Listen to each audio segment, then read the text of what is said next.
नमस्कार साथियों, यदि आप गवर्नमेंट एग्ज़ाम की तैयारी कर रहे हैं या कोई आप गवर्नमेंट जॉब पाने की इच्छा रखते हैं, तो आज आपको बता दूं कि कुछ कॉमन सब्जेक्ट हैं जो हमेशा आपके तैयार होने चाहिए। मतलब आप एग्ज़ाम का जो आपका दौर है उस समय आपके तैयार ये सब्जेक्ट लगभग होना ही चाहिए। और यदि ये सब्जेक्ट आपके तैयार नहीं होते हैं तो आप खुद भी देख रहे होंगे या देखा भी होगा कि एग्ज़ाम निकालना बड़ा टफ हो जाता है। चलिए बात करते हैं उन विषयों की जो कि अधिकतर एग्ज़ाम में पूछे जाते हैं, जिनसे लगभग क्वेश्चन आते ही हैं। ये हर एक एग्ज़ाम में अपनी महत्ता रखते हैं। जैसे कि हमारी राष्ट्रीय भाषा हिंदी आपकी बिल्कुल तैयार ही होना चाहिए। आप देखेंगे लगभग सभी एग्ज़ाम में हिंदी का रोल होता है। हिंदी हमारी राष्ट्रीय भाषा है, इसलिए ज़रूरी भी होता है कि हर एग्ज़ाम में गवर्नमेंट एम्प्लॉय हैं उनको हिंदी आना चाहिए। मतलब जो भी है आगे आप जॉब करेंगे तो आपको हिंदी भाषा की समझ होना चाहिए। दूसरा इंग्लिश आपको आना चाहिए। हिंदी के बाद दूसरी भाषा भी इंग्लिश है। आपको पता होगा कि लगभग सभी एग्ज़ाम में इंग्लिश तो पूछते ही हैं। अब इंग्लिश के क्या है, कुछ अलग से तो कुछ आता नहीं है। जो बेसिक है उसे आप पढ़ लीजिए, बस वो तैयार हो जाती है। अब ये है कि एग्ज़ाम के दौर में एकदम उसे पढ़ेंगे तो वो आपकी तैयार नहीं होगी। इसलिए इंग्लिश को भी अपने को एग्ज़ाम से कुछ समय पहले ही तैयार करते रहना। और अब वैसे भी आपने लगभग अपने स्कूली जीवन में ये सब पढ़ ही रखे हैं। बस ये कि फिर भी आप उसे अभी जो है उसे तैयार रखें तो वो बहुत अच्छा होगा।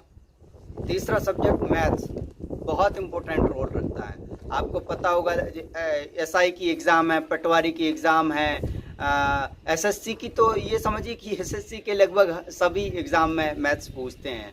और हर एग्ज़ाम में आप देखोगे लगभग सभी एग्ज़ाम में आपको मैथ्स का रोल दिखाई देगा। मतलब ये कहिए कि जिनको मैथ्स आता है, जैसे हमारे यहाँ तो गांव में बोलते हैं कि चलो हमारा छोरा हमारा बच्चा जोड़ना घटाना तो अच्छे से जानता ही है। तो ऐसे ही गवर्नमेंट का भी एक आपको तैयार करने का या उनका चयन करने की एक उसमें नीति छिपी रहती है कि आपको कम से कम जोड़ भाग घटाना, चक्रवृद्धि ब्याज वगैरह जो भी औसत होते हैं, तरह तरह की जो उनकी एक मानक होता है, उसके आधार पे आपको जांच परख करने के लिए वो मैथ्स के लिए पूछते हैं। तो वो आपके तैयार होना चाहिए। मैथ्स आपको पता है सभी एग्ज़ाम में आता ही है। और मैथ्स में भी कुछ बहुत बड़ी चीज़ नहीं पढ़ना है। बेसिक आपका तैयार होगा तो बहुत काफ़ी है आपके लिए। अगला सब्जेक्ट है साइंस में हम देखेंगे कि बायो आ जाता है, फिजिक्स आ जाता है, केमिस्ट्री आ जाता है। बायो की बात करें तो एक हंसी ठिठोली में समझ लीजिए यही, लेकिन सही है। और आपको लगे आप इसे समझें, शायद मजाक समझें, मजाक नहीं है, मतलब है तो यही। सही में आप खुद भी समझ गए होंगे मेरी भावनाओं को कि मतलब आपकी आँख कहाँ है, आपकी आँखों में क्या है, कौन सा क्या, कैसी क्या, सब स्ट्रक्चर पूरा ये एक पता पड़ रहा है कि आपको यही पता नहीं है। मतलब बायो पढ़ाने का उनका एक मुद्दा ये भी रहता है कि मतलब कम से कम आदमी को इतना तो आना चाहिए कि आँखों में क्या, मतलब बता सके कि ये आँख है। आँख, आप समझ रहे हैं मेरी बात कि मैं ये ऐसे नहीं बता रहा हूँ, मतलब अंदर का जो एक शिक्षित विद्यार्थी में जो होना चाहिए उसकी बात कर रहा हूँ मैं। तो आपको ये पता होना चाहिए कि नहीं तो पता पड़ रहा है कि बहुत से होते हैं जैसे आँख हाथ पैर ये तो हम बता देते हैं, लेकिन अंदर का कुछ बात होती है तो वो हम नहीं बता पाते हैं। अब वो कब बता पाएंगे, जब हम बायो पढ़ेंगे। तो बहुत ज़रूरी होता है बायो पढ़ना।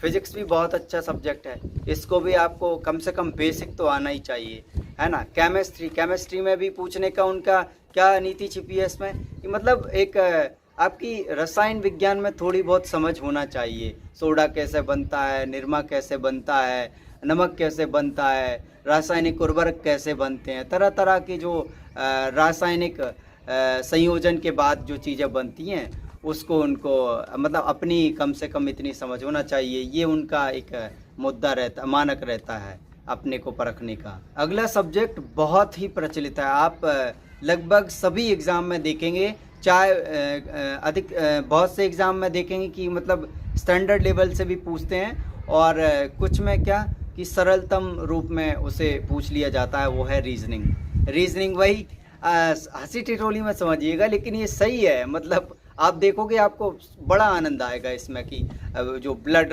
रिलेशन वाला टॉपिक है या ऊंचा नीचा की ऐसा वगैरह क्वेश्चन आते हैं, ABCD वगैरह XYZ में फलाना कौन से नंबर का है, या आगे से पूछ लिया, कुछ पीछे से अक्षर पूछ लिया अल्फ़ाबेटिकल में, या नंबर वाइज पूछ लिया, या आपके फूफा नाना चाचा दादी फूफा मामा बुआ के लड़का कौन है, ऐसे क्वेश्चन पूछ लिए। तो रीजनिंग आप पढ़ोगे बहुत अच्छा आपको आनंद आएगा, और ये बहुत ज़रूरी भी है पढ़ना पहले से। और ये कि डायरेक्ट ये चीज़ समझ नहीं आती, हमारा पहले से अगर ये चीज़ें तैयार रहेंगी तो आपका सिलेक्शन पक्का है। अगला सब्जेक्ट है कंप्यूटर। कंप्यूटर की समझ होना चाहिए। आप देख रहे हैं आजकल टेक्नोलॉजी में, तो आप ये वीडियो भी मैं बना रहा हूँ तो टेक्नोलॉजी के माध्यम से ही बना रहा हूँ। हाँ, आप छोटे से छोटा बड़े से बड़ा काम आजकल देखेंगे टेक्नोलॉजी के द्वारा हो रहा है, और टेक्नोलॉजी का ही दौर चल रहा है, आपको पता है अच्छे से। तो कम से कम हमें कंप्यूटर तो आना ही चाहिए। कंप्यूटर देखेंगे बहुत से एग्ज़ाम में पूछते ही हैं।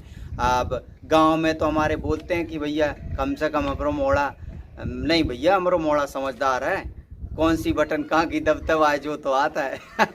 मतलब मजाक है ये तो, लेकिन आप मेरी भावनाओं को समझिए। कंप्यूटर आना बहुत ज़रूरी है, कम से कम बेसिक आना चाहिए। मैं बहुत स्टैंडर्ड की बात नहीं कर रहा हूँ कि आपको बहुत लेवल का आना चाहिए, ऐसा कुछ नहीं। बेसिक आप कोई से भी एग्ज़ाम, जिस एग्ज़ाम की तैयारी कर रहे हैं, अगर उसमें कंप्यूटर पूछा जा रहा है तो उसका आप पिछले क्वेश्चन पेपर को उठाकर देखेंगे तो उसमें आपको समझ आ जाएगा कि इस एग्ज़ाम में कंप्यूटर का स्तर कितना है, किस स्तर का प्रश्न पूछ रहे हैं। अगले कुछ सब्जेक्ट हैं जैसे हिस्ट्री वगैरह है, पॉलिटी है, ज्योग्राफी है। तो इसमें आप अगर जैसे PSC है, स्टेट PSC है, UPSC है, अगर इनकी तैयारी कर रहे हैं तो आपको इनकी रेफरेंस बुक और NCERT वगैरह भी पढ़नी चाहिए। लेकिन यदि आप जैसे SI की एग्ज़ाम है या पटवारी हैं या जो वनडे एग्ज़ाम अधिकतर होती हैं, उनकी यदि आप तैयारी कर रहे हैं, रेलवे की हैं, SSC के भी कुछ एग्ज़ाम होते हैं, तो इनकी अगर आप तैयारी कर रहे हैं तो आपको जैसे लूसेंट जैसी कुछ बुक्स होती हैं एक दो, बस उनको पढ़ लीजिए, उसमें आपका बेसिक पूरा कवर हो जाता है। तो ये चीज़ आप जैसे हिस्ट्री वगैरह है ये नॉर्मल, क्योंकि आप देखेंगे अगर इनकी बुक रेफरेंस बुक लेंगे तो बहुत टाइम लग जाएगा आपको। मैंने भी सब पढ़ी हुई हैं, तो इनको पढ़ने में, एक बुक को पढ़ने में बड़ा समय लगता है। और हर एक, जैसे हिस्ट्री की बात करें तो एंशियंट आ जाएगी, फिर मेडाइवल आ जाएगी, फिर मॉडर्न आ जाएगी, है ना। सबकी एक मॉडर्न में तो इतना है कि जैसे स्पेक्ट्रम बुक आपने पढ़ी हो अगर, तो आप जानते होंगे कितनी बड़ी बुक है वो, कितनी डिटेल छिपी है उसमें, है ना। तो आपने को लूसेंट पढ़ें तो बहुत अच्छा रहेगा, कम समय में बहुत अच्छा काम हो जाएगा। अगली बात करते हैं, अब आपने बहुत कुछ पढ़ लिया और जो भी पढ़ा है वो क्या है, सब पुराना है, मतलब कि जो हो चुका है उन चीज़ों को पढ़ाएगा। आपने हिस्ट्री पढ़ ली, है ना, अकबर बीरबल पढ़ लिया आपने, हड़प्पा पढ़ लिया आपने, बहुत चीज़ें पढ़ ली, मैथ्स पढ़ लिया, वो भी सब पुराना है, मतलब पहले सब हो चुका है ना। साइंस पढ़ लिया, सब हो चुका है, ये सब हो चुके हैं, वो चीज़ें अपने पढ़ी हैं। अब अपन कम से कम वर्तमान में रह रहे हैं और वर्तमान की चीज़ें हमें क्या आना ज़रूरी नहीं होगी। तो आप मेरी बात समझ गए हो कि मैं क्या कहना चाह रहा हूँ। करंट अफेयर की बात कर रहा हूँ मैं। लगभग सभी एग्ज़ाम में आप देखोगे कम से कम कुछ नहीं तो 4-5 क्वेश्चन तो आना ही है, और बहुत से एग्ज़ाम में करंट अफेयर्स का, जैसे जैसे MPPSC की बात करूं, अगर MP के अंदर बात करूं MPPSC की, तो उसके प्रीलिम्स में लगभग 8 से 10 क्वेश्चन तो आ ही जाते हैं, और इससे ज़्यादा भी हो जाते हैं, लेकिन आते ही हैं। और आपको अगर आपकी एग्ज़ाम में इंटरव्यू वगैरह होते होंगे ना, तो आप देखेंगे कि इंटरव्यू में आपको करंट अफेयर तो आना बहुत ज़रूरी है, मतलब इन चीज़ों को पूछते ही हैं। तो भाई यही है, इन्हीं सब्जेक्ट को अगर आप पहले से तैयार करेंगे तो मैं आपको गारंटी देता हूँ आपका सिलेक्शन सच में पक्का है, मतलब कोई रोकने वाला नहीं है। बस ये कि पहले से तैयार रखना है अपने को। एग्ज़ाम का नोटिफिकेशन आएगा उसके बाद तैयारी करेंगे, ये सोच के नहीं चलना है अपने को। पहले से आप तैयार रहेंगे ना तो आपका कभी 4-5 मार्क्स के कारण आपका एग्ज़ाम नहीं रुकेगा। आपको चाहिए कि आप पहले से तैयारी करते रहें, और बस इतना ही मुझे कहना था। और वीडियो आपको अच्छा लगा हो तो ज़रूर लाइक करिएगा, और सब्सक्राइब कर दें तो बहुत अच्छा है, लेकिन पसंद आए तो ही करिएगा। धन्यवाद।